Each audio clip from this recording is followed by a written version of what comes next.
is Bhavani, lecturer in botany, SKST Mahila Kalasala, Tanuku. Now I would like to explain about Krebs cycle.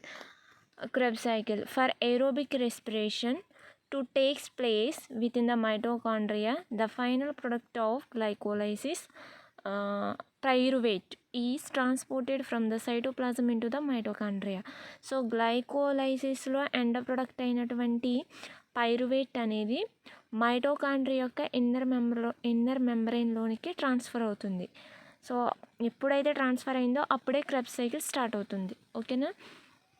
Krebs cycle was first discovered in breast muscles cells of physicians by Hans A. Krebs in 1937. First Krebs సైకిల్ని దేంట్లో observe చేశారు అంటే పావురం యొక్క breast muscle సెల్స్లో కండర కణాల్లో కనుగొనడం జరిగింది.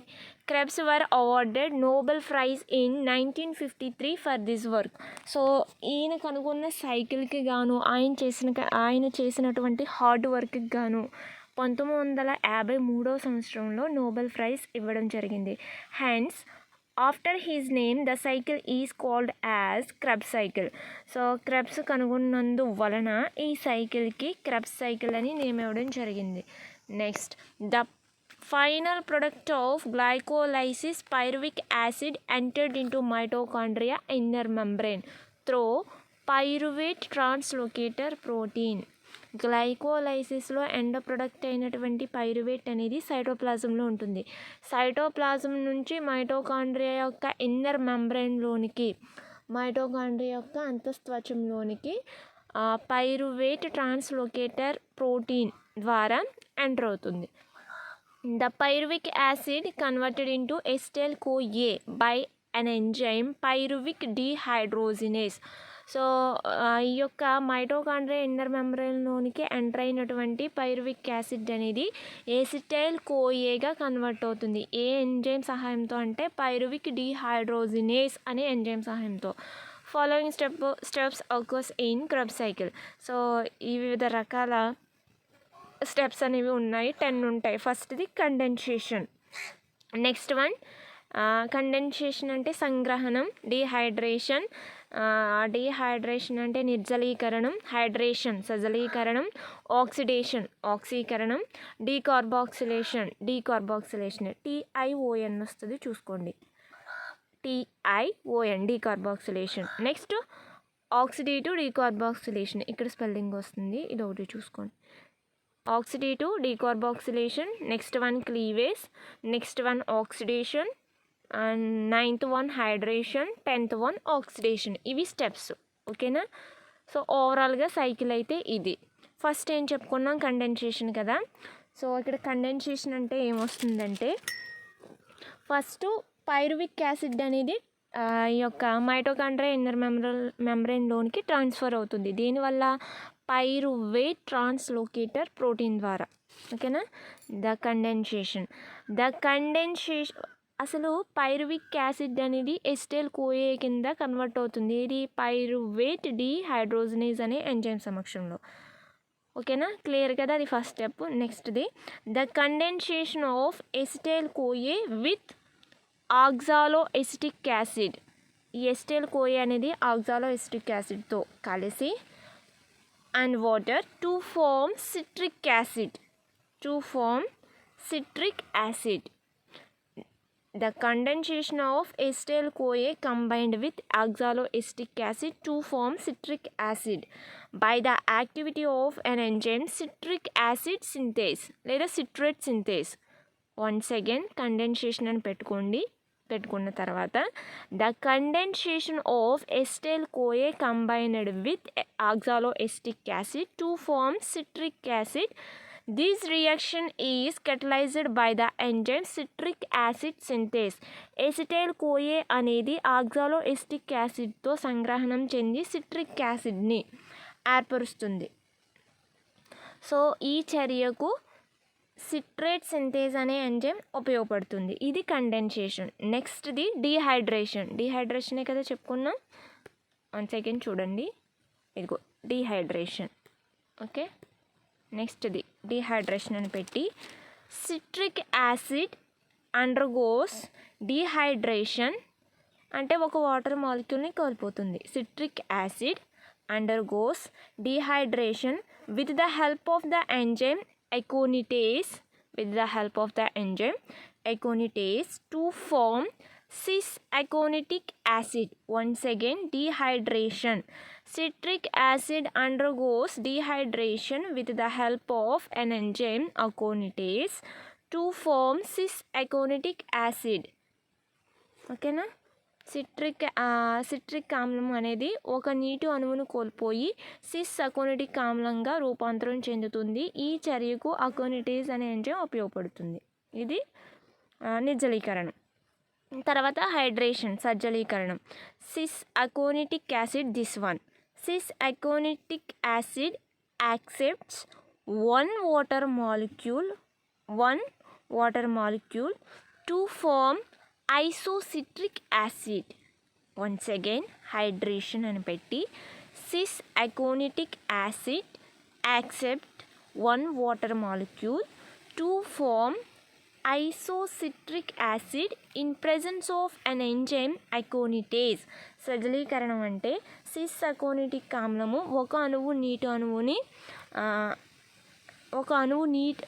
నీటి అణువుతో కలిసి సిస్ అకోనిటిక్ ఆమ్లం ఒక అణువు నీటితో కలిసి ఐసోసిట్రిక్ ఆమ్లాన్ని ఏర్పరుస్తుంది. ఈ చర్యకు అకోనిటేజ్ అనే ఎంజైమ్ ఉపయోగపడుతుంది. ఓకేనా? Next point and oxidation. నెక్స్ట్ది ఆక్సిడేషన్. ఇక్కడ ఒక చిన్న మిస్టేక్ ఉంది, నేను చెప్తాను, మీరు క్లియర్ కట్గా రాసుకోండి. ఏంటి అంటే ఆక్సిడేషన్ కదా, ఐసోసిట్రిక్ యాసిడ్. ఇక్కడికి రండి. Isocitric acid is oxidised. Isocitric ఆమ్లం అనేది ఆక్సీకరణం చెందుతుంది. ఓకేనా? Isocitric acid is oxidised in presence of NADP into oxalosuccinic acid. So ఈ యొక్క ఐసోసిట్రిక్ యాసిడ్ అనేది ఆక్సీకరణం చెంది ఈ ఆల్ఫా కీటోగ్లూటరిక్ యాసిడ్ అని రాసాను కదా, దీని ప్లేస్లో ఏం రాసుకుంటారు అంటే ఆక్సాలోసక్సినిక్ యాసిడ్ ఇది రాయండి.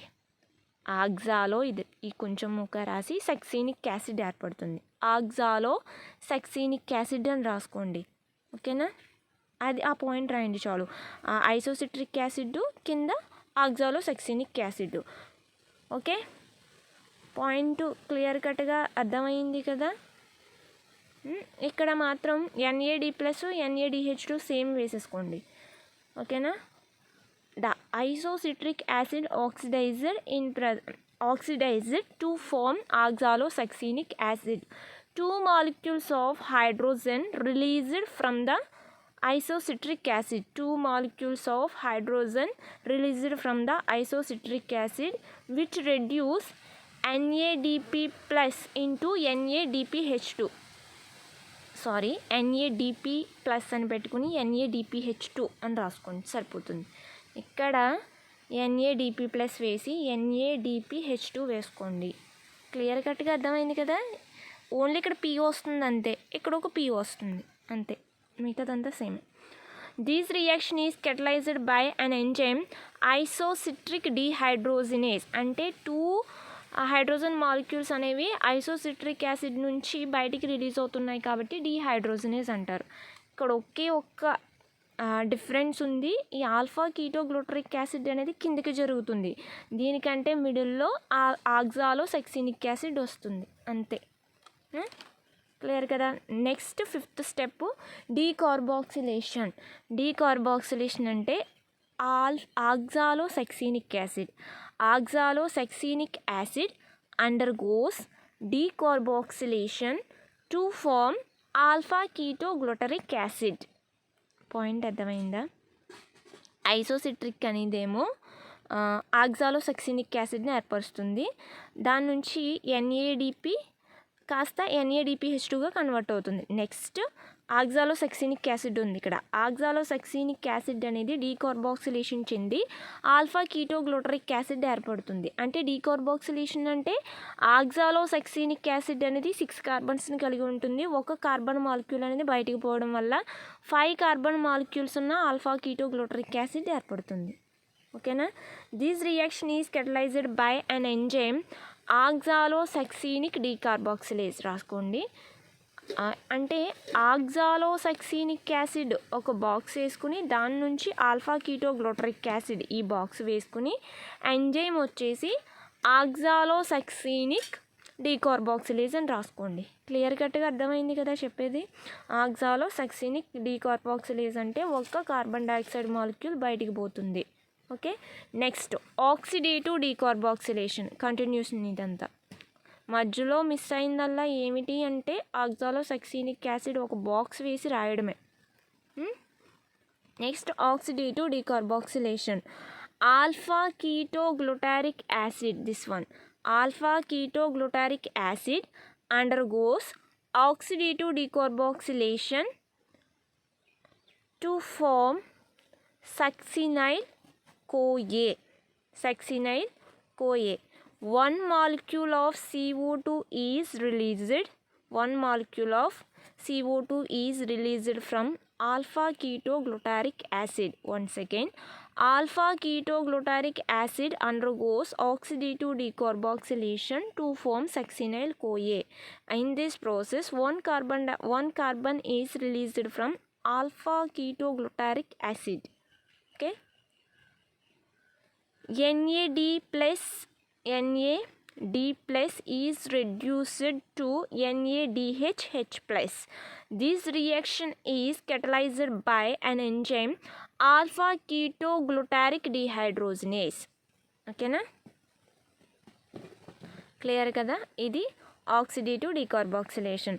ఆల్ఫా కీటోగ్లూటారిక్ ఆమ్లం అనేది సక్సినైల్ డీకార్బాక్సిలేషన్ విధానం ద్వారా సక్సినైల్ కోఏగా ఏర్పడుతుంది. ఈ దశలో ఒక కార్బన్ అనేది బయటికి రిలీజ్ అవుతుంది. NAD ప్లస్ అనేది NADH+గా రెడ్యూస్ అవుతుంది. ఈ చర్యకు ఆల్ఫా కీటోగ్లూటారిక్ డీహైడ్రోజనేజ్ అనే ఎంజైమ్ ఉపయోగపడుతుంది. 7th step cleavage. క్లీవేజ్ అంటే విదలనం. During the conversion of succinyl CoA to succinic acid a molecule of ATP is synthesised. During the conversion of succinyl CoA into succinic acid a molecule of ATP is synthesised. ఒక molecule ATP అనేది synthesis అవుతుంది. ఓకేనా. Point అర్థమైంది కదా. Cleavage అని పెట్టుకొని succinyl CoA అనేది succinic acid కింద కన్వర్ట్ అయ్యే ప్రాసెస్లో ఒక ATP అనేది సింథసిస్ అవుతుంది.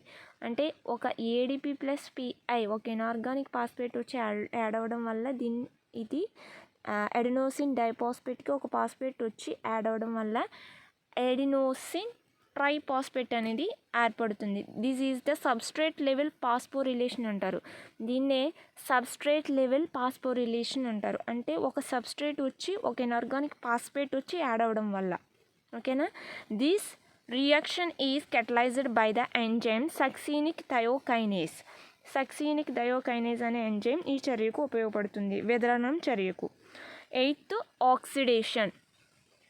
Succinic acid is oxidized to form fumaric acid. Once again, succinic acid is oxidized to form fumaric acid in presence of an enzyme succinic acid dehydrogenase.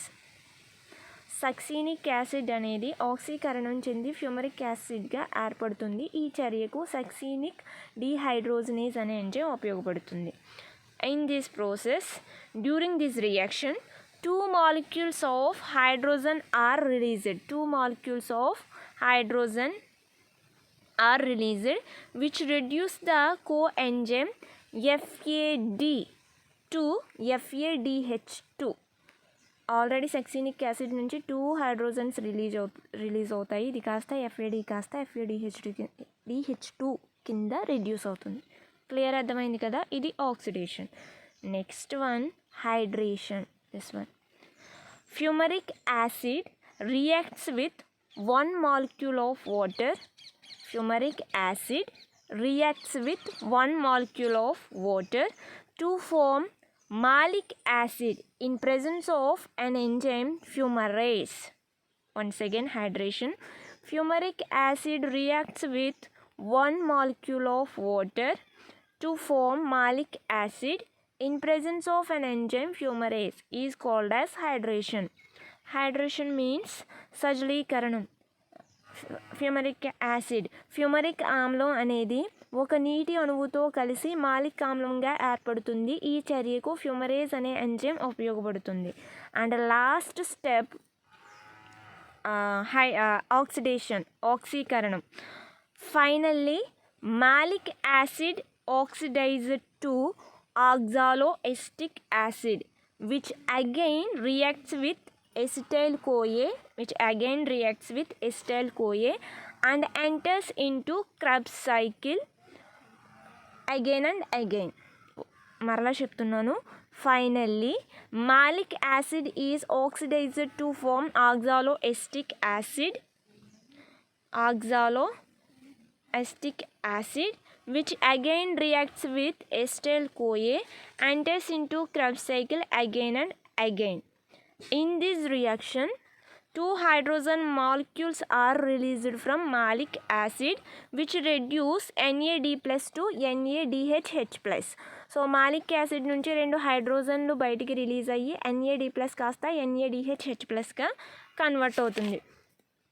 This reaction is catalyzed by an enzyme malic dehydrogenase or malic dehydrogenase. ఈ చర్యకు Malik dehydrogenase అనే enzyme ఉపయోగపడుతుంది. ఓకేనా. టోటల్గా the molecules of pyruvic acid which are formed by 1 molecule of glucose in glycolysis Krebs cycle for oxidation of a total of 6 CO2 molecules will be evolved. అంటే ఇక్కడ చూడండి, glycolysis ప్రాసెస్లో గ్లూకోజ్ అనేది పార్షియల్గా oxidisation చెందటం వల్ల 2 molecules of pyruvic acid ఏర్పడుతుంది. ఇక్కడ Krebs సైకిల్లో 6 CO2 molecules అనేవి ఇవాల్వ్ అవుతాయి. ఓకేనా. మొత్తం 6 CO2 molecules అనేవి ఏర్పడతాయి. All the NADH2 and FADH2 molecules synthesized during glycolysis and Krebs cycle enter into electron transport. మొత్తం గ్లైకోలైసిస్లోను క్రెబ్స్ సైకిల్లోనూ ఏర్పడినటువంటి NADH2 FADH2లు ఎక్కడికి వెళ్తాయి అంటే ఎలక్ట్రాన్ ట్రాన్స్పోర్ట్ మెకానిజంలో ఇన్వాల్వ్ అవుతాయి. 1 molecule of NADH2 after oxidation produce 3 molecules of ATP. NADH2 అనేది oxidisation చెందడం వల్ల 3 ATP molecules ఏర్పడతాయి. అదే FADH2 అనేది ఆక్సిడేషన్ చెందితే 2 ATP మాలిక్యూల్స్ ఏర్పడతాయి. Okay, thank you.